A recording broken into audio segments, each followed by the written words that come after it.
இன்னைக்கு காலையில எந்திரிச்ச உடனே பார்த்தீங்கன்னா, 5:30 மணிக்கே எந்திரிச்சிட்டேன் நானு. எந்திரிச்ச உடனே பார்த்தீங்கன்னா, வெறும் வயித்துல ஃபர்ஸ்ட்டு வாய கொப்பளிச்சுட்டு, வெறும் வயித்துல ஒரு ஃபுல் டம்ளர் தண்ணி குடிப்பேன் நானு. குடிச்சு முடிச்ச உடனே பார்த்தீங்கன்னா, டெய்லியும் எப்பயும் போல நான் ரொட்டீனா ஒரு நாளைக்கு 2 முட்டை சாப்பிடுவேன் நானு. அந்த மாரி வந்து 2 முட்டை ப்ளஸ் வந்து எங்க வீட்ல சேர்த்து, மொத்தம் 4 பேருக்கு சேர்த்து 4 முட்டை போட்டு வேக வச்சுருவேன் நானு.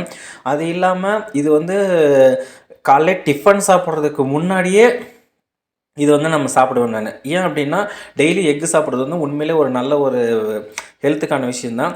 அதுக்கப்புறம் வந்து பார்த்தீங்கன்னா, கடைக்கு டீ போடுறதுக்கான பாத்திரத்த எடுத்துட்டேன் நானு. ஏன்னா கடைக்கு டீ போடணும். ஸோ அதுக்கு டைம் ஆயிடுச்சு. மணி பார்த்தீங்கன்னா 6 மணி ஆயிடுச்சு. அதனால கடைக்கு வேற கிளம்பணும். ஸோ அதனால வந்து டீ போட ஸ்டார்ட் பண்ணிட்டேன் நானு. டீ எப்பயும் போலவே போட்டு ஆரம்பிச்சிட்டேன் நானு. அதுக்கப்புறம் கொஞ்ச நேரம் கழிச்சு டீ கொதிக்க ஆரம்பிச்சிருச்சு. அந்த கொதிக்கிற கேப்பில் பாத்திரம்லாம் கொஞ்சம் கழுவ வேண்டிய கேப் இருந்துச்சு. அதையுமே எல்லாமே கழுவி முடிச்சிட்டேன் நானு. அதுக்கப்புறம் வந்து பார்த்தீங்கன்னா, தனியா எங்களுக்குன்னு காஃபி போடுறதுக்குன்னு தனியா பால் வச்சிருந்தோம்.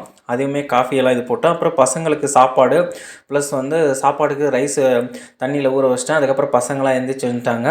எந்திரிச்சு வந்தோன்னே அவங்களுக்கு ஒருத்தருக்கு காஃபி கொடுத்துட்டு, நானும் காஃபியை குடிச்சிட்டு, ஒரு சாமி சுப்ரபாதம் பாட்டை வந்து டிவியில் போட்டு விட்டேன். டிவியில் போட்டு முடிச்சோடனே அதுக்கப்புறம் வந்து அதை பார்த்துட்டு கொஞ்ச நேரம் கழிச்சு பசங்களுக்கு ஸ்நாக்ஸ் வந்து கட் பண்ணி வச்சுட்டேன். இன்றைக்கி என்ன ஸ்நாக்ஸ் பார்த்தீங்கன்னா, பப்பாயா ஸ்நாக்ஸு அதை கட் பண்ணி கொடுத்துட்டேன் நானு. ப்ளஸ் வந்து கூட்டுக்கு வந்து பார்த்தீங்கன்னா, சோயாபீன் ஊற போட்டிருந்தேன். அந்த சோயா சங்க்கு, அதுக்கப்புறம் அது எல்லாமே ரெடி பண்ணி ஸ்கூலில் பசங்களுக்கு அனுப்பிட்டேன். ஸோ ஃபைனலாக வந்து பார்த்தீங்கன்னா, இன்றைக்கி எங்கள் வீட்டில் டிஷ் என்ன அப்படின்னு பார்த்தீங்கன்னா, சோறு, ரசம், சோயா சங்க்கு, 2 முட்டை. இவ்வளோத்தையும் என்னுடைய காலைல டிஃபனு.